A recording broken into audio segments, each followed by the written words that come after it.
shoutout, nandito na naman tayo sa isang pwesto na ating Anli Tilapia mga boss. Kaya samahan nyo kami sa aming mga pamimingwit ng isdang puro tilapia. Malalaki, maliliit ang aming mga nahuli. Medyo nakakapagod nga lang mga sir, mga master, mga boss. Pero napakaganda talaga ng spot na ito.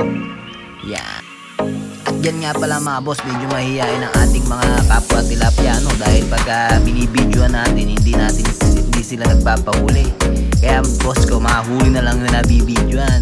Ewan ko ba ba't ganun? Parang alam nila na binibidyoan sila. Medyo mahihain nga pa sila dyan sa lugar na yan. Kaya kung magbibidyo kayo, try nyo din, baka sakaling ganun din, mahihain sila.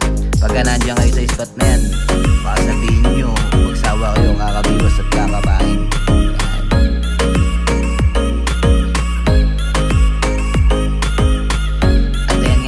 Submit na oras lang, medyo marami-rami na rin kaming huli. Kaya nagkayayaan na kaming buhay dahil nakakapagod at nakakapagod, nakakagutom na rin.